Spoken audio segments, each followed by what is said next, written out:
Hey, howdy, hey everyone, it's Joey. I'm back, and guess what? It's time for me to show you what love is. Let me show you how to move your body. Raise your hands up. That's right, it's been a while since I've done one of these, but it's time for an every figure ever ranking, and this time I am doing Candice Michelle. That sounds weird.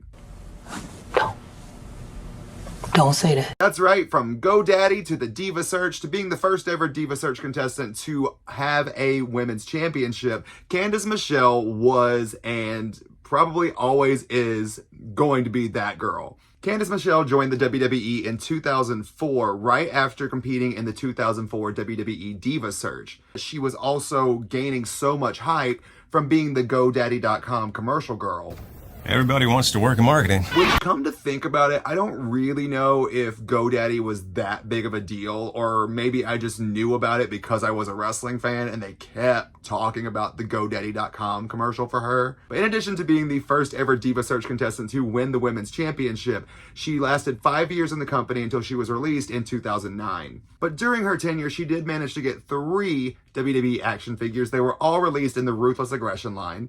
I do think we could have gotten more, but honestly, getting 3 figures, being a women's wrestler back in that day, very impressive. So let's go ahead and talk about each figure, and then I'm going to rank them from the best to the worst. This one's going to be really hard because honestly, the figures themselves aren't too different besides outfits, but let's dive into this thing. Her first figure was released in 2007, and it was Ruthless Aggression line 26. This one, really cute. I love the pink robe. The robe's really quintessential Candice Michelle. Head sculpt on her is beautiful. It looks great. It looks like Candice Michelle, but not quite like Candice Michelle. I think they were going a bit too much pouty lip, but it was pretty good for what it is. The overall gear is just a pink bikini, so you can't really go too hard into is that good, is that bad, because the real detail is this cool little coat. Her boots do have some really cute little studs on them, but also this is just a standard figure body. It was being used for all the girls, especially in this era when every girl was being put in high heels for some reason. Every figure came in heeled boots pretty much.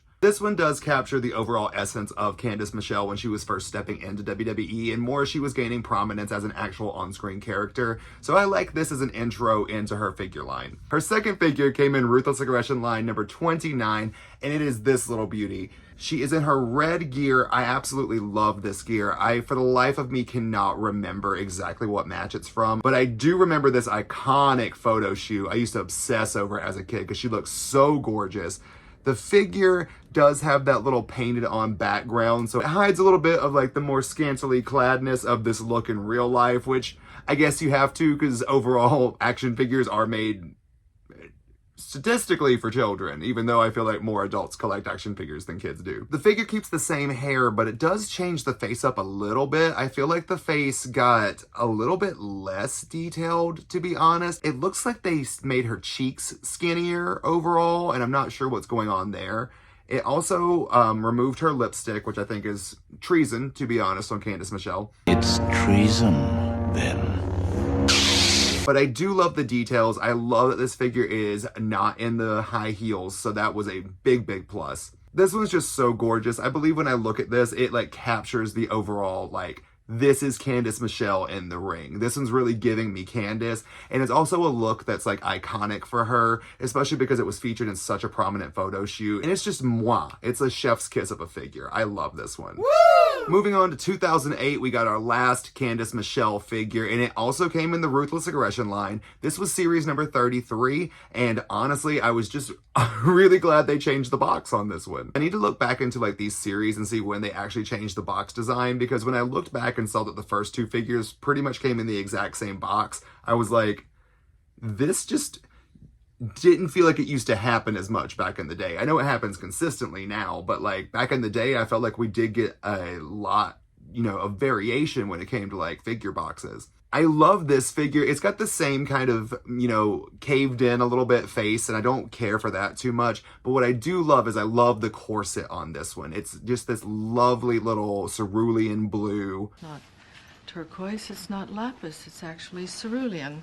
But then she got these boots, and these boots are some of my favorite things to ever come on women's wrestling figures. Some of my favorite figures that I have have these boots. So like this one has it, the Maria Kanellis that came with Santino Marella has it, and these are just so good. I remember starting to see these and like they weren't consistently in the heels, and I got very excited because you either got high heels or you got flared bottoms with shoes, and that was pretty much it. So Candice went from like this one to getting a whole new little look, and I love that for her. I also wish we could have gotten pixie cut Candice Michelle as a gear, because that was like an overall transition, I feel, for her from being really in her overall eye candy era to being more in her serious wrestler era. It's kind of like how I feel when Trish Stratus won like her second women's championship, like she slowly transitioned into being like, I'm a wrestler type deal. And that's where I feel like Candice was. And it's so unfortunate that she wound up hurting herself again after that comeback, because I feel like we would have got more figures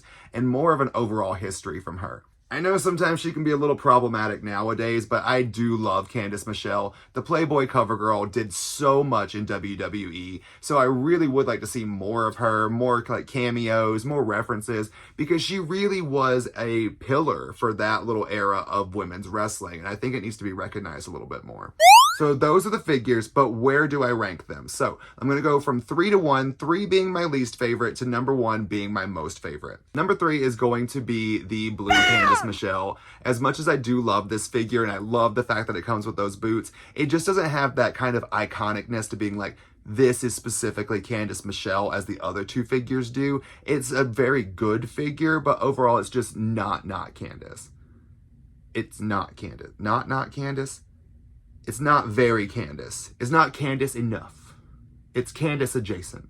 Number 2, I'm going to throw it to the original Candice Michelle figure. It's got that pink robe, which is absolutely iconic, which is very Candice Michelle. But where that figure does lack, despite the fact that it's got a better face scan, is it's just a pink bikini. That's really all it is. There's nothing really showing that this is Candice Michelle other than the fact that she's got that robe. Everything else is kind of not as Candice. And I know that my ranking for these is kind of depending on which one showcases Candice, but I think that's what you have to do when it comes to nostalgia, you know what I mean? Which means that number 1 is going to be the red Candice. That's right, series number 29, Ruthless Aggression, Candice Michelle, is my number 1, just because this gear is very iconically Candice Michelle. Like, if you took, it sounds so morbid, if you took the heads off of these figures and were like, tell me who these are, I feel like that would be the one that if I saw it and I didn't know anything about figures, that would be the one I'd be like, that's Candice Michelle, and I would know who it is. Honestly, speaking of popping heads off, it might be a good idea to pop the original Candice Michelle off and put it onto that Candice Michelle. Then I think you'd probably have like the perfect Candice figure, to be honest. But there you have it. That is every Candice Michelle figure